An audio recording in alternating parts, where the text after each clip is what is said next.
Welcome to manager new blog Yasin blogs. তার একটি নতুন ভিডিওতে আপনাদেরকে জানাই স্বাগতম। সামনে আছে অমিত, আমার বন্ধু। অমিতকে সবাই চেনেন। আর আমার পিছনে আছে দোয়েল ব্রো একটা পেজ আছে, অবশ্যই আপনারা ফেসবুকে দেখবেন। আর তার পিছনে আছে আমাদের সাথে সাকিব, অজয়, ঠিক আছে। তো আজকে ঈদের দ্বিতীয় দিন আমরা বের হলাম সন্ধ্যার দিকেই, কারণ সবাই সারাদিন ব্যস্ত। আর ইদানিং যে রোদ গরম যাচ্ছে তা বলার মতো না। সো দ্যাটস ওয়াই সন্ধ্যার পর মনে করেন সবাই একটু মোটামুটি ফ্রি হয়ে বের হলাম। তো যাচ্ছি এখন একটু খরসিঙ্গা যাচ্ছি, কারণ একটু আড্ডা দিব। দূর দূরান্ত কোথাও যাওয়ার মতো আমাদের এরকম চিন্তাভাবনা, মন মানসিকতা নেই। সো দ্যাটস ওয়াই খরসিঙ্গায় দেখে আসলাম। আর খরসিঙ্গা আসার সম্পূর্ণ প্ল্যানটি ছিল নীরবের।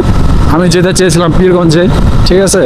তো দেখি আগে খরসিঙ্গা ঘোরাঘুরি করে যদি সময় হয়। পীরগঞ্জে ডায়াবেটিসের পাশে আবার মেলা হচ্ছে দেখছিলাম, সো এখানে যাওয়ার চেষ্টা করব।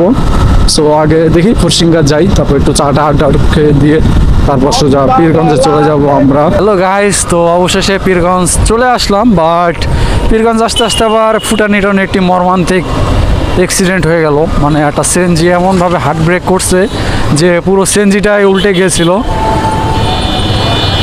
মানে আজকে ঈদের টাইম তো কি বলবো, আর আজকে ঈদের দ্বিতীয় দিন, সো তার জন্য রাস্তায় প্রচুর পরিমাণে গাড়ির জ্যাম। হ্যাঁ, পিছনে আবার কে এগুলো যে খালি পটপট হর্ন দিতেছে, মানে বাইক চালাটা আমার একটা আতঙ্ক হয়ে গেছে, বুঝছেন।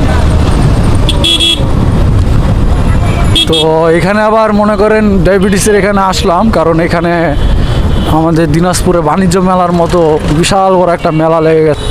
দেখেন একবারে কি সুন্দর ভিউ।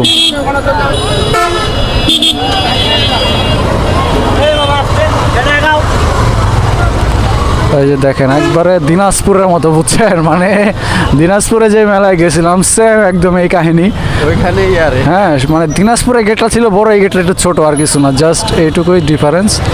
এখানে আবার আর্মি মোতায়েন হয়ে গেছে। এই যে দেখতেছেন আর্মি, দেখছেন এই যে আর্মির আবার মারে নাকি বুঝলাম না। তো হেলমেট সাইড করি, তারপর চিন্তা ভাবনা করি কোন গ্যারেজে ঢুকাবো। মানে মেলায় ভাই পাহাড় সুরঙ্গ বয়ে উঠতেছি। যাই হোক,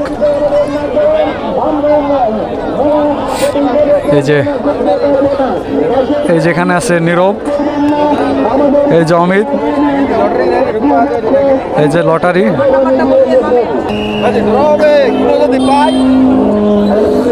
কারাই দিম ওইডি। তো বুঝলাম না কিসের মেলা, কিছুই নাই, দোকানপাট হুদাই, পুরা স্ক্যাম হয়ে গেয়া ভাই লোক, পুরা স্ক্যাম। মানে ভিতরে কোনো কিচ্ছু নাই, বুঝছেন। দোকানপাট সব ফাঁকা, সব কিচ্ছু নাই, হুদাই আইসি, হুদাই কিচ্ছু নাই, একবারে ফাঁকা। দেখ একটা দোকানপাট কিচ্ছু নাই। পাবলিক এত বোকাচোদা, বুঝছেন, আমাকে মতো এত বড় বোকাচোদা পাবলিক দুনিয়াতে নাই। পুরা জায়গাটা ফাঁকা। দেখেন এই যে বোকাচোদা 1, বোকাচোদা 2, 3, 4, 5, কিচ্ছু নাই। এই দেখেন একবারে ফাঁকা।